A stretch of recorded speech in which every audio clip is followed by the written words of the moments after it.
I got a little bit confused. I thought I made you sit 5 minutes extra, but actually I let you go 10 minutes early. So we're going to have to make up for this. Look at my timetable.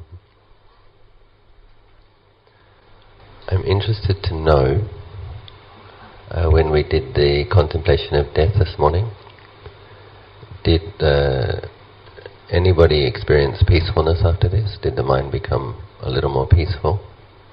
If it did, if you could raise your hand. Yeah. Yeah, interesting.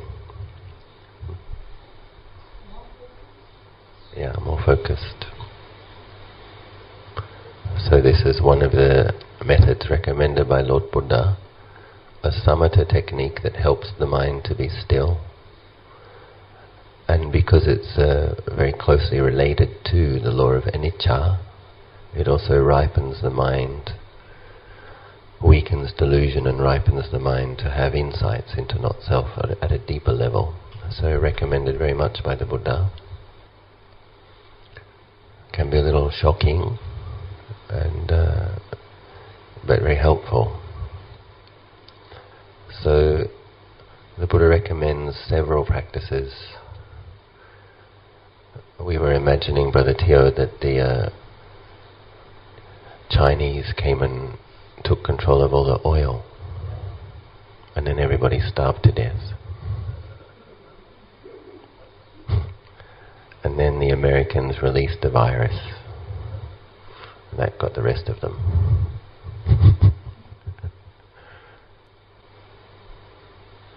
You know, it's funny, in my generation, I don't know about how it is in Malaysia, but when I was 15, I wasn't sure we were going to make it. I wasn't sure I was going to make it to 20. Because you grow up with the threat of nuclear war. And I remember being surprised that we made it to I made it to 30. Yesterday I made it to 40. And say, oh wow, I'm having quite a life. Because there are, as we know, a lot of threats at this particular point in the eon. So this Buddha, teaching Buddha, foremost quality was wisdom. The Buddhas have three styles, the Bodhisattvas have three styles of becoming a Buddha. Three main kind of approaches. The wisdom approach, although it's incredibly long, is actually the fastest, the path to Buddhahood. So, but what it means is when the Buddha becomes a Buddha, he becomes a Buddha at a point in the eon when things are getting darker, and where humans have a life of approximately 100 years. And so we can see in our age about 300 million Buddhists out of 6 billion. And of those Buddhists, the Buddhists that actually really understand the teaching, is probably not that much. Maybe 100 million out of 6 billion.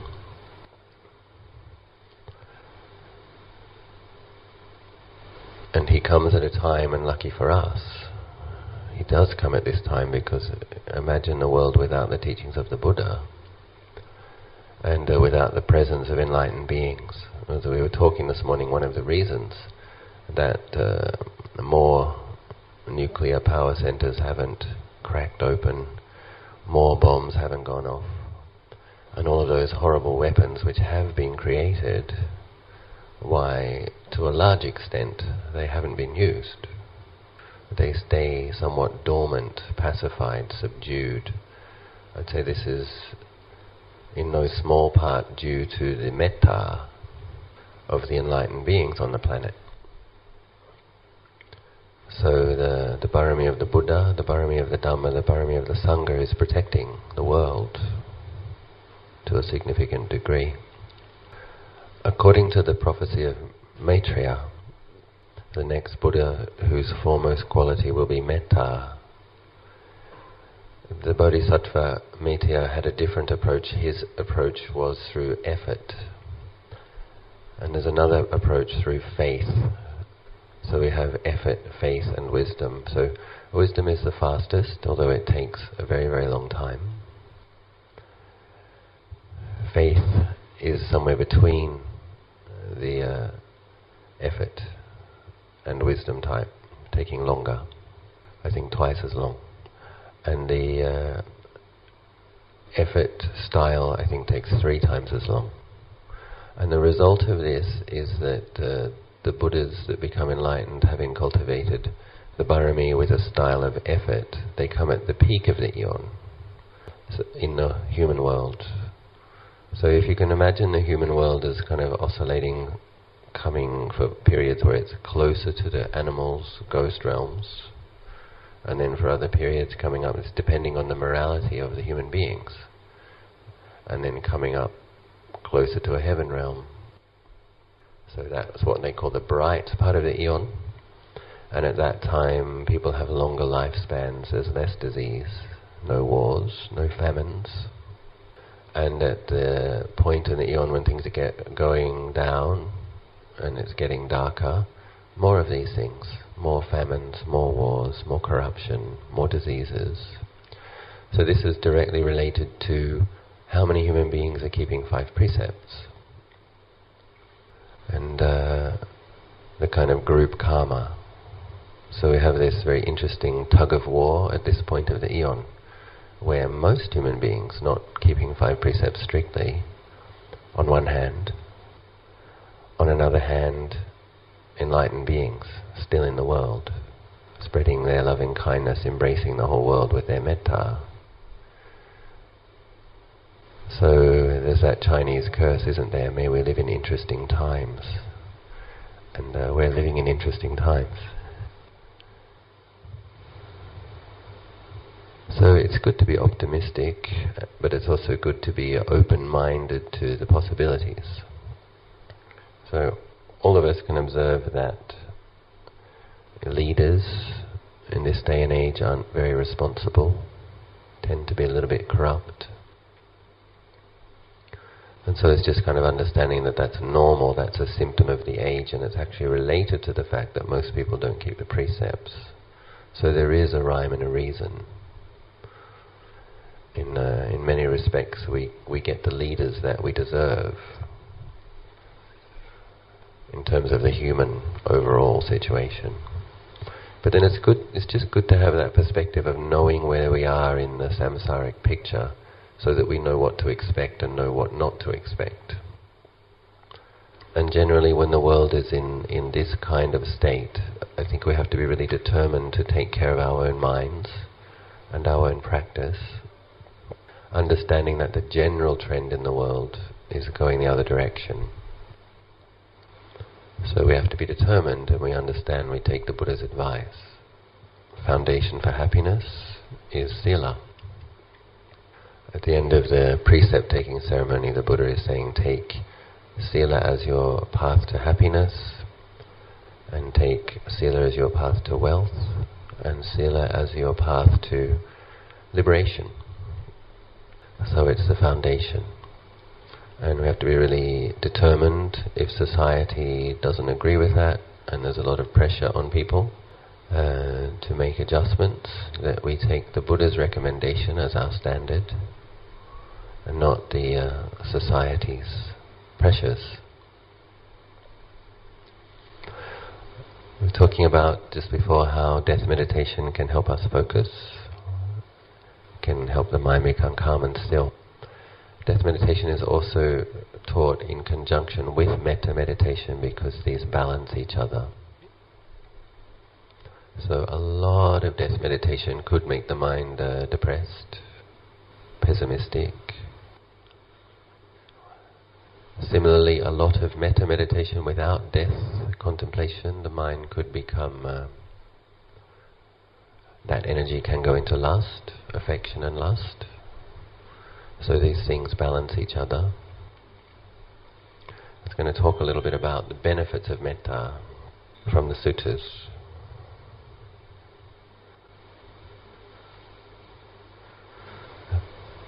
"11 benefits of loving kindness." So people who practice metta sleep well. So that's one benefit. When you sleep well, nice and deeply, you don't need to sleep as much as well.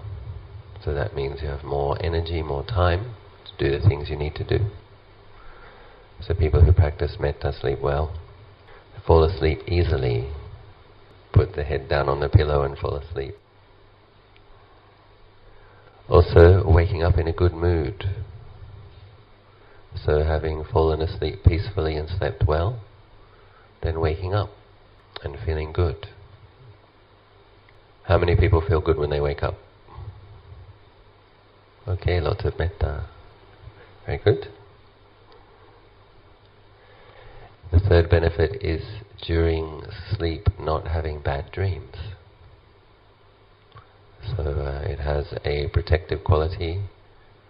The bad dreams don't enter the mind. Fourth benefit is one who cultivates metta becomes loved by human beings, dear to human beings. So people like you. If you have metta, people like you generally. I suppose it's possible that some people wouldn't like you because you have metta. If they are like anger types, it's possible. But generally, if you have metta, human beings like you. This can be witnessed. Just have a look anywhere where the Dalai Lama goes. And if people know, sometimes he tries to travel in secret, but if people know which airport he's landing at and when, there'll be hundreds of people there just to see him. And he once gave a teaching in Melbourne, and the facility was fully booked. And so I think 15,000 people stand outside in the rain to see him on a screen outside of the venue. So there's that sense of just wanting to be close to metta, wanting to feel the blessing of someone that people trust. So you can see in this world, people with a lot of metta become loved. People love them. So becoming dear to non-humans, and that's the fifth benefit. So this means like animals or other creatures. So I've been living in forests and forest monasteries for a long time, and one often sees snakes, very often. And very occasionally there is a snake bite. Can't say that there never is. I know of 2 in 17 years. But I know for myself I've stood within 20 or 30 centimeters of poisonous snakes at least 20 times, and haven't been bitten. I remember once, I'm not making claims about my metta, I'm just saying that in general there's a combination here also of sila.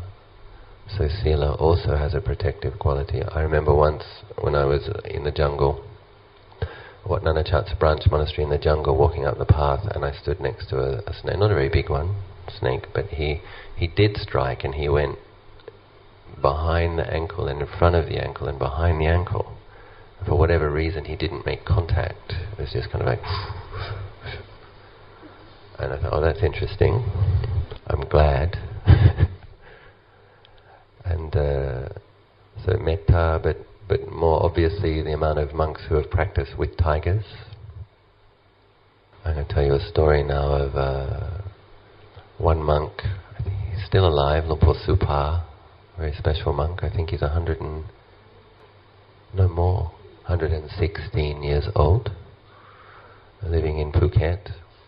Very special monk. Just to give you an example of how special he is, he once walked to Afghanistan from Thailand, passing through India, and stopping at Shaolin on the way back, coming back to Thailand, living in the jungle in Thailand for 40 years, after which point apparently the Devas asked him, please go and build a monastery for the sake of helping human beings.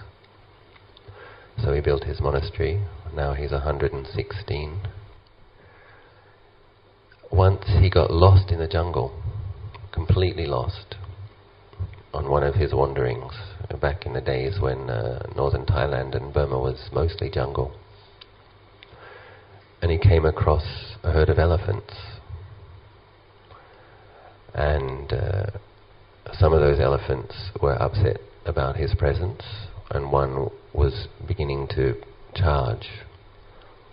And he was radiating loving kindness, and one of the elephants came and stood between the elephant which was upset and him.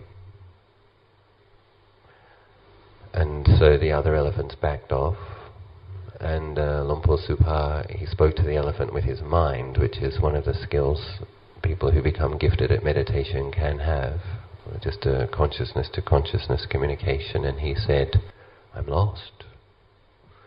Can you take me to a village?" And so sure enough, the elephant turned around and started walking away from the herd, and this monk followed him.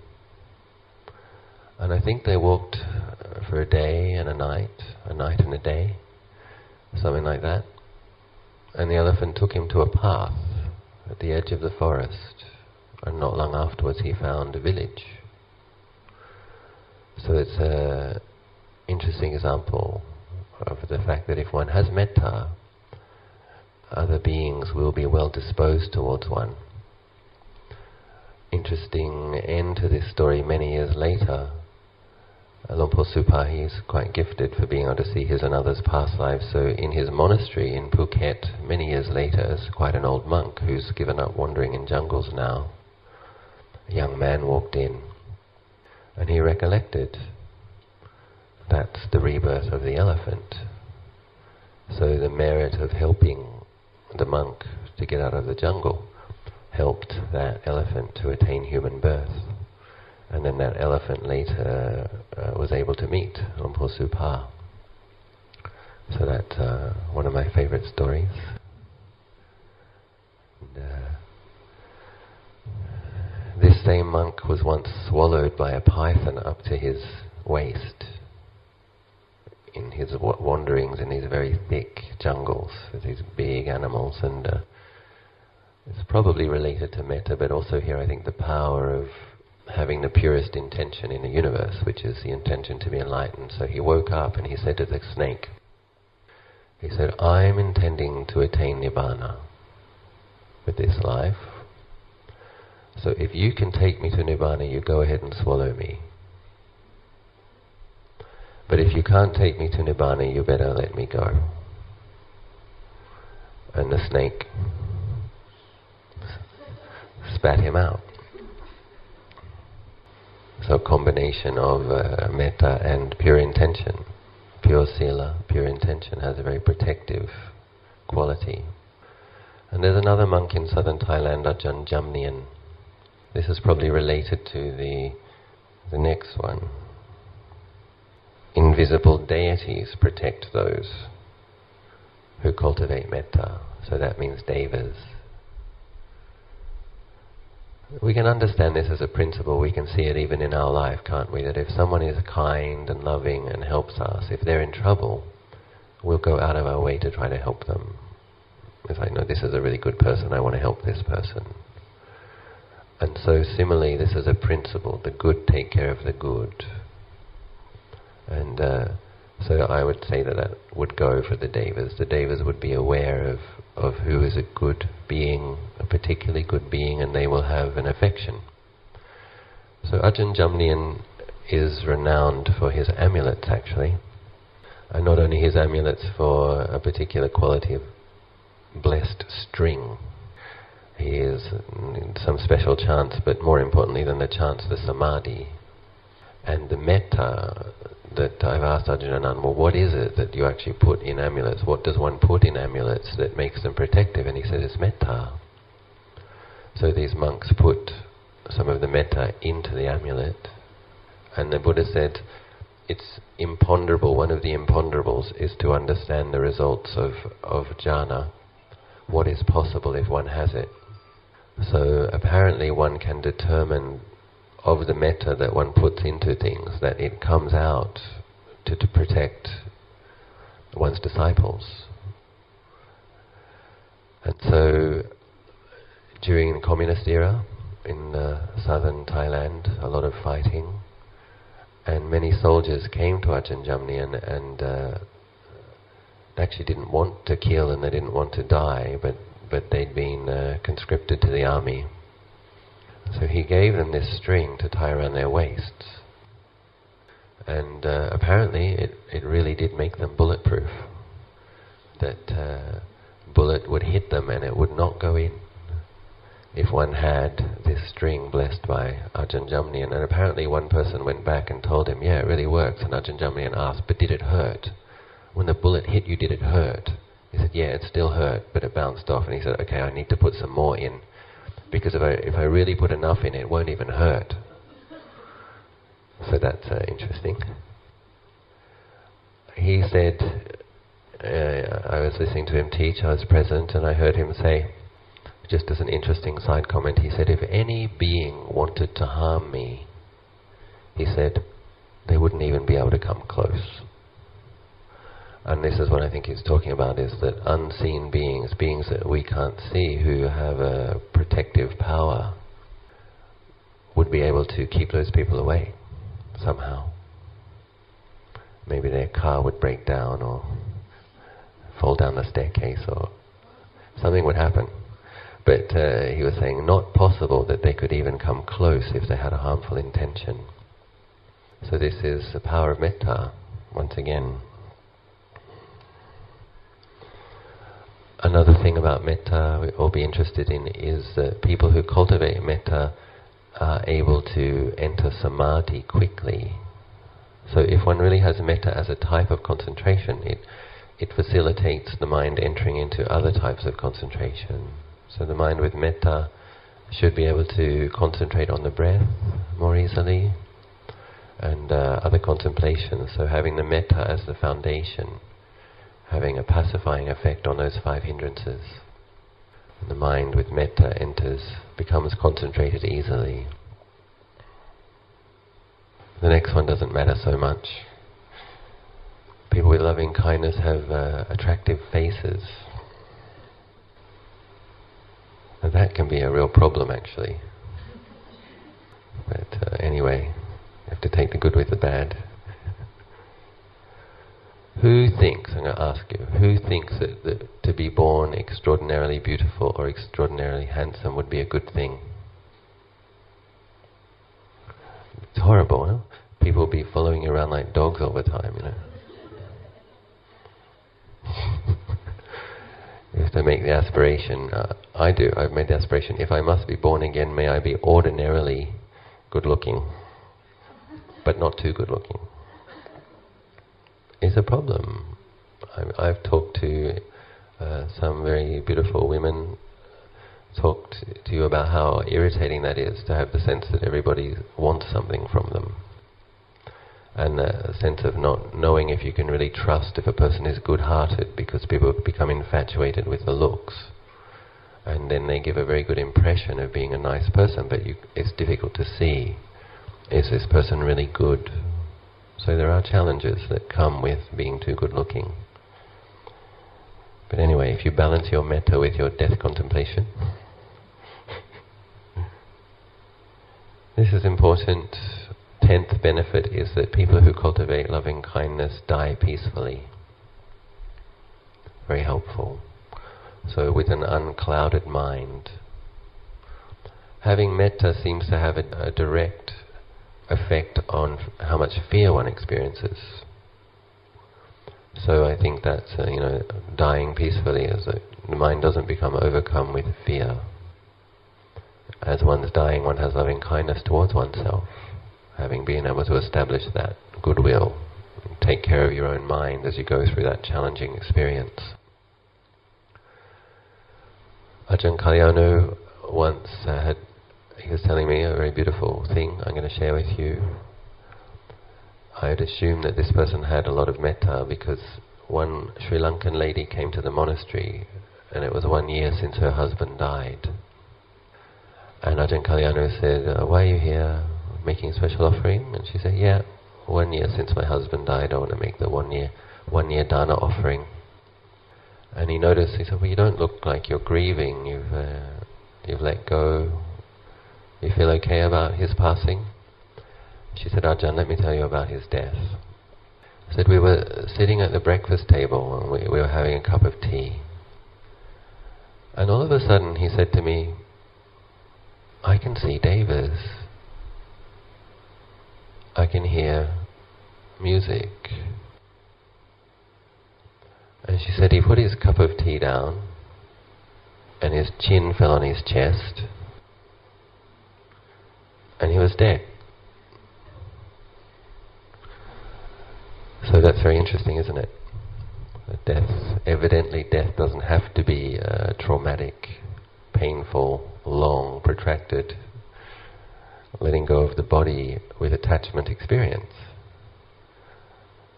Probably that person had a strong faith faculty, sensitivity to devas, had made certain types of merit at the time of death, karma ripening, devas obviously aware, his friends coming to get him, and he's gone. Subsequently the wife didn't have any anxiety or worry about where he was. So you don't hear about many deaths like that, but at least it's nice to know that there are some. Yeah. 11th benefit is that one can be reborn in a happy destination, or even a blissful destination. So in samsara there's always a choice, and in your mental bhavana there's always a choice.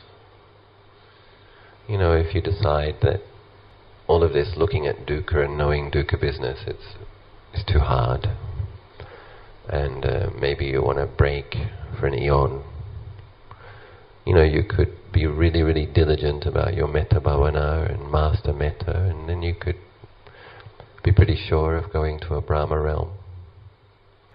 You could stay there for a very long time, have a break. It's not recommended by the Buddha, but just to know that there's a choice. The problem with being reborn as a deva is apparently the death of a deva is very painful. And I was asking Ajahn, he said, because devas don't have to practice with very much dukkha, their mindfulness gets weak.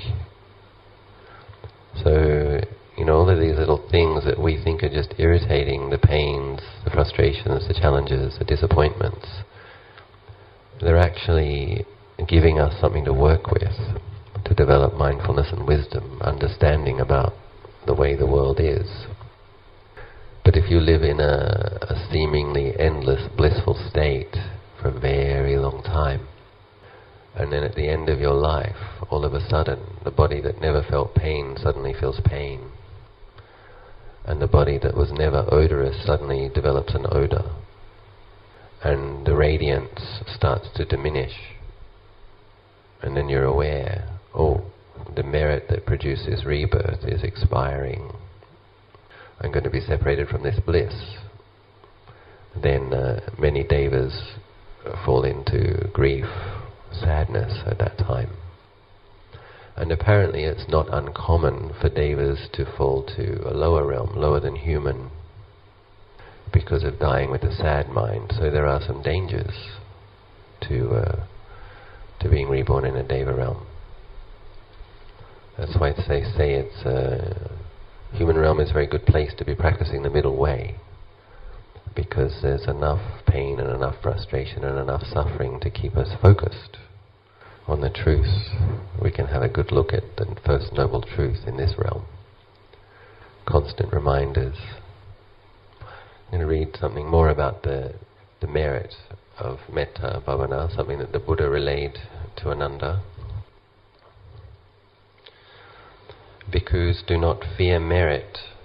Merit is a term for pleasure, for the wanted, the desired, the agreeable and the loved.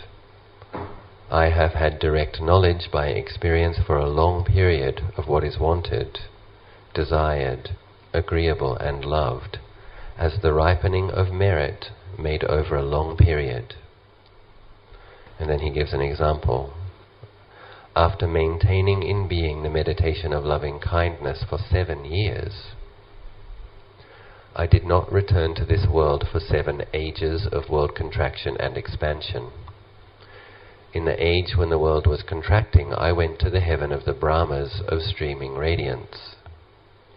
In the age when the world was expanding, I was reborn in an empty Brahma mansion. There I was a Brahma, a great Brahma, a transcendent being, an all-seer, a wielder of powers. I have been Saka, ruler of gods, 36 times. I have been a king many 100 times, as a righteous universal monarch turning the wheel, victorious in all 4 directions, with my realm stabilized and in possession of the 7 treasures. What need I say of local kingship?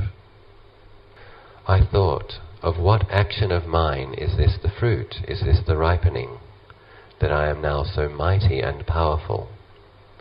And then it occurred to me, it is the fruit, the ripening of 3 kinds of actions of mine that I am now so mighty and powerful. That is to say, of dana, sila, and bhavana. Being generous, maintaining virtue, and practicing mental cultivation. So that 3-fold training, the 8-fold path, is sometimes abbreviated to the 3-fold training of dana, sila, and bhavana. All of that produces merit. And then merit ripens as being born in an abundant place, in a good family, having good teachers, having an education, having healthcare, having opportunities, being born in a place where one has religious freedom. We can take these things for granted, but we forget that many, many people, hundreds of millions, maybe a couple of billion, don't have those rights right now. And we tend to think of it as a right. Actually, it's not a right. It's the result of merit. And if we make too much bad karma, that freedom will be removed. We'll be born in a situation where we're oppressed and where we lack opportunity. All of this is karma. But it's good to, I think, embrace this samatha practice of metta with some confidence, and because obviously we all appreciate the benefits we have in our life, and obviously we'd like to be able to continue to benefit from them. And so I'm assuming that when the Buddha said he practiced loving kindness for 7 years, he's probably talking about to the level of jhana. I'm sure the Bodhisattva's metta bhavana was quite profound. But even so, if the metta as a jhana develops that kind of fruit, a rebirth in Brahma realms, born as kings, then obviously it's very powerful, it's very potent, and less concentration, never mind, it will still produce merit. Merit being a force that supports, sustains, and protects, as well as all these other wonderful benefits. So in the 11 benefits, the mind with metta, all of these wonderful things, falling asleep easily, waking up in a good mood, being generally well liked, being protected. And, I'll tell you an interesting story. A couple of years ago I was in Ladakh, and actually we were there during Ladakh's worst natural disaster in modern history.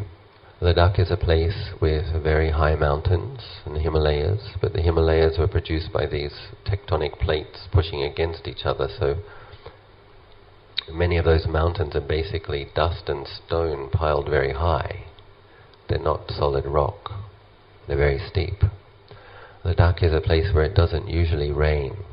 It's above the tree line. It's a place where it snows, and traditionally that snow slowly melts. When I was there, there was an unseasonal storm, and it rained all night. Now the villages in Ladakh are right against the rivers, and those rivers are usually stream-fed, snow stream-fed trickles, beautiful, crystal clear, like postcards. But when it rained all night, there were floods, and I think all of the nation's bridges washed away. and many people died, and there were mudslides. So when snow melts slowly, you have these small streams trickling, but when you have a very large downpour, that dust and stone and rubble becomes mud and moves very fast. So many people in their sleep suddenly found themselves covered with 2 meters of mud. And so my part of the story, I was at a place called Lake Somariri. I have one long-term student who really wanted to go to Ladakh. And he was the one I was talking about who had a problem with alcohol. And I made a deal with him. I said, I will go with you if you promise me that you won't have a single drink. And I decided if we're going to go, let's do it properly, let's go for a month. My main intention was to help him break this habit, actually. And my part of the deal was he was going to help me get to Jetavana. And we saw that slideshow last night where I got to do my puja in the rain. So we were at a place called Lake Somariri, which is at an altitude of 4,700 meters. A very beautiful lake. A huge lake where you can, I think it's 20 kilometers long, and you can see Tibet. So Ladakh is joining that part of China. And there's snow on the top of the mountains, and the sky has this beautiful sapphire color, and there's hardly any dust and hardly any moisture in the air, so you can see long distances. There's beautiful crystal, clear quality.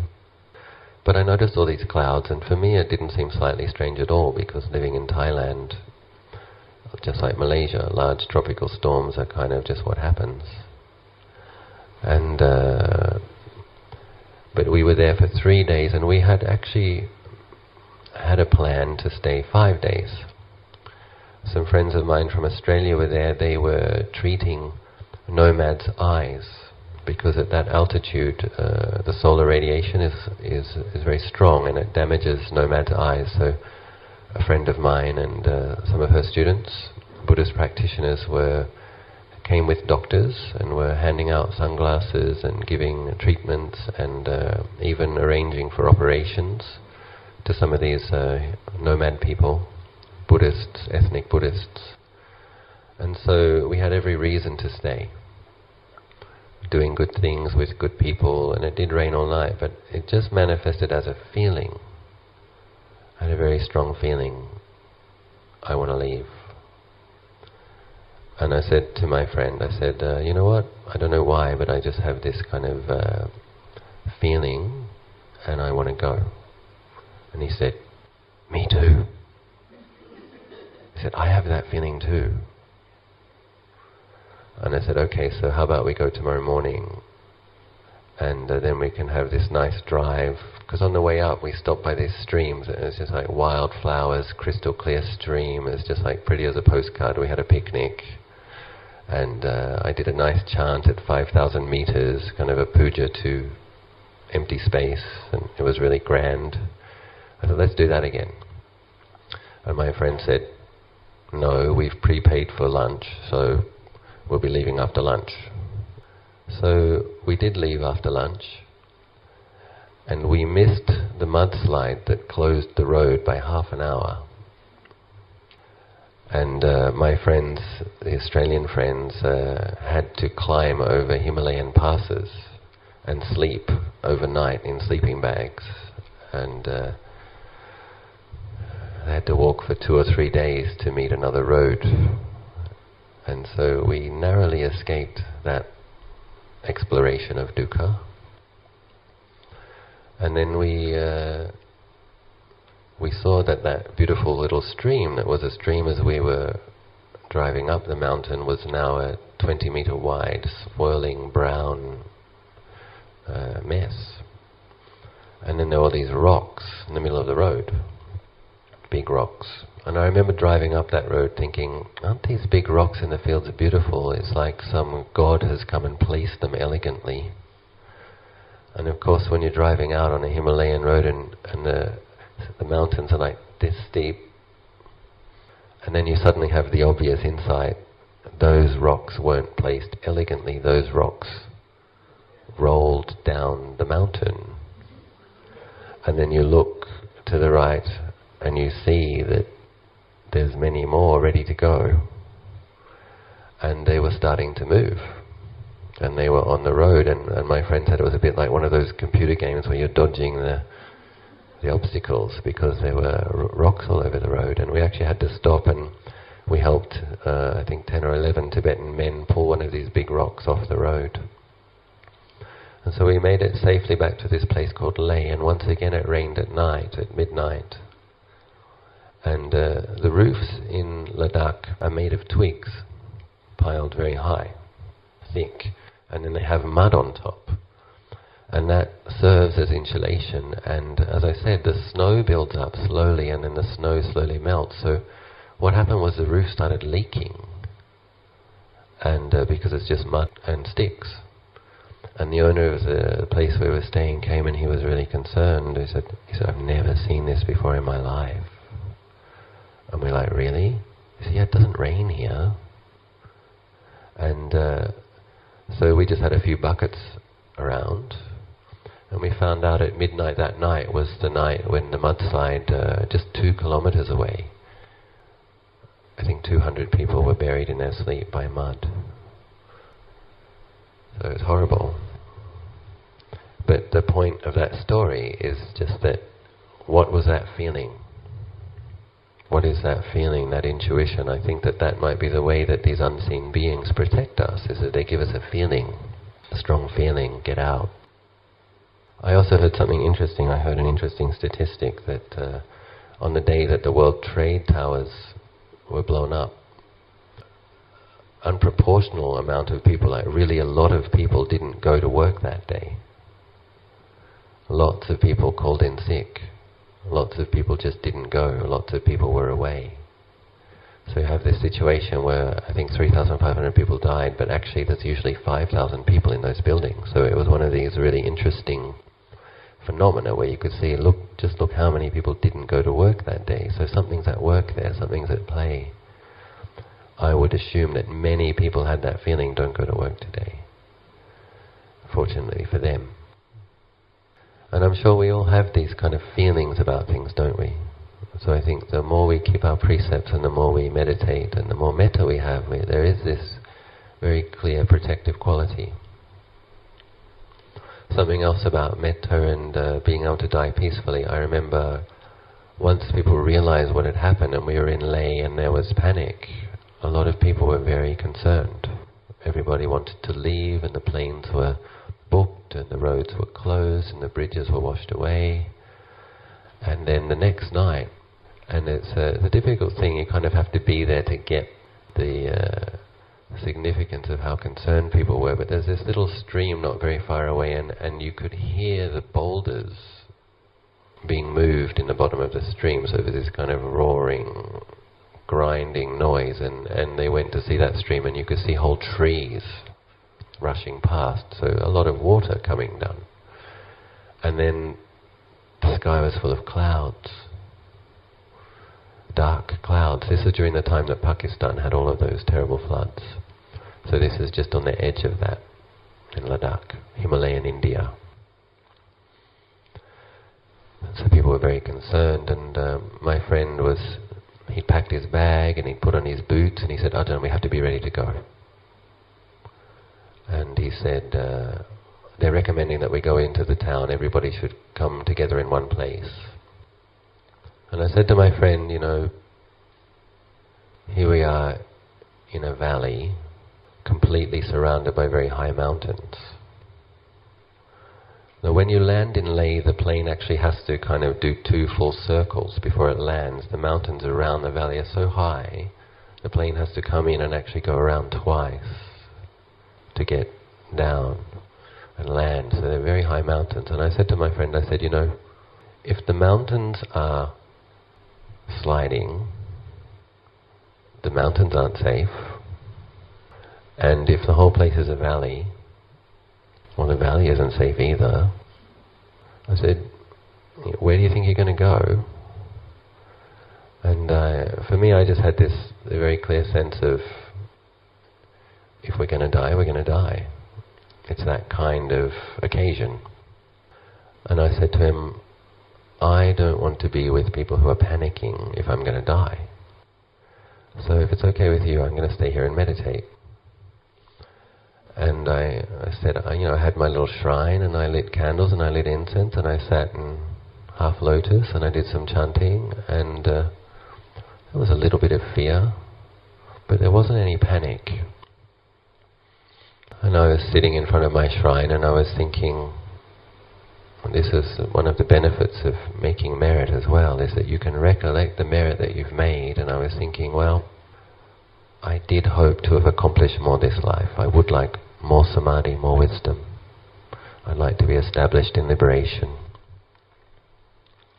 But then I thought, I became a monk, 22, 23, paid respects to living enlightened masters hundreds of times. I've been on pilgrimage many times, attended teachings, listened to teachings of enlightened beings many times. I've been meditating every morning, every afternoon, every evening, every day for many years. And then I just had this thought, I can live this life. It was a really good life. And what came to mind at that moment was a sense of contentment and gratitude. I was like, okay, what if this is the way I die? If the mud's coming down on our heads, if this is the time, this is the time. But I'm still here today, so it didn't rain anymore, and the clouds went away. What was interesting was that everyone else in the guest house decided to stay. And they're like, oh, the monk's staying. Okay, we stay too. It's just that sense if one person doesn't panic, the other people also calm down. So I think that's also a benefit of many things, a little bit of some sila, having done good things, and then having metta, and having enough mindfulness. It's like, where do they think they're going to go in a big group? If the mountains start to cave in, what are they going to do? That's what human beings do, don't they? Well, we'll work it out together. And you just got a sense for the energy. It's like, I'm not going near that. So our mindfulness practice and our meditation has many benefits. Protective qualities help us to stay peaceful. And hopefully, when the time comes to die, to be able to go with some serenity, goodwill. And so we use the metta. Also, it's just to understand it as a pleasant abiding here and now, and one which is praised and recommended by the Buddha. So as we were talking, this sense of a growing awareness of dukkha, and a deepening of a sense of weariness that occurs in practice, and sometimes a tremendous sadness that comes over the mind about what the world is really like. Then we need to be able to sustain this growth in wisdom. Lompo Panyawado, Ajahn Mahabua's most senior Western monk, who was believed to be established in enlightenment, he said, it's actually good that we can't see the extent of dukkha straight away. He said, because if you could really see it all straight away when you started to practice, you'd go mad. It's because the mind can't take that much awareness of dukkha, so it's actually good that we're slowly chipping away at the ignorance and the delusion and becoming more truthful about dukkha, at the same time developing mindfulness and samadhi and faith and a refuge, so that as you become more and more aware of dukkha, you've got something to pull back into or go into. As Ajahn Achalo was saying to me as a very young monk, he said it's as if you're in a burning house and there's nowhere to go. But he says when you practice patience and you just bear with that feeling, then the mind becomes more powerful and there is somewhere to go. So this metta practice, a divine abiding, it's called by the Buddha, a pleasant abiding here and now. So it's a samatha practice, and if you train yourself, you can always have this as a resource, no matter how bad things are. Okay, just spread loving kindness to yourself. And if you've developed it as a habit, if you have it there as one of your tools, you can do it. You can just, may I be well, may I be happy, may I be well, may I be happy, and that love is right there. And whatever dukkha there is, you can bathe the mind wash away some of that pain with your own metta. Also very powerful, think about how much we suffer because we feel that other people don't love us as much as we'd like them to. We have a lot of suffering about this. This person said this thing, and I really wish it's not the kind of thing I wanted to hear from that person. And this person didn't say that thing, and I really think they should have, and how painful that is. But actually, if you know how to take care of yourself, and if you can give yourself the love that you need, if it's right there, well then if people love you or not, doesn't matter as much. If they insult you, if they criticize you, if they reject you, you're going to be kind to yourself. You leave that with them. So, okay, you want to be unkind to me, you want to be mean, you want to be nasty, I'm leaving that with you. May I be well, may I be happy. I'm not rejecting myself. You can try to reject me, but I'm not rejecting myself. You know, blame is blame. Criticism is criticism. You don't have to take their ill will and then pick up your own ill will and use it against yourself. You set a boundary with it. Yeah, this is a gift. The example in the suttas, the Buddha says when someone comes and is insulting him, he says, you are bringing a gift and I don't accept it. You can keep your gift. So you leave that with them and you pick up your loving kindness. May I be well, may I be happy, may I be well, may I be happy, and you bring this quality of goodwill. Be a good friend to yourself. You find that you'll suffer much less in this realm of praise and blame if you have loving kindness for yourself. And this is a way of just nourishing, sustaining our efforts. As we know, we become more and more sensitive to dukkha, more aware of dukkha. That's part of the process. So we need some support and some nourishment to keep doing that, developing that inner refuge. And this is praised by the Buddha. It has many benefits. Benefits now, benefits in the future, because at the very same time it's producing merit. And that merit is going to be ripening in the next life and all subsequent lives to some degree. And especially if you do it a lot, you'll be having a lot of the benefits of metta in your future lives. So just offer that as some encouragement. We're going to really embrace the metta practice. Very, very healing, very nourishing, a very important part of the inner refuge. May all be well, may all be happy.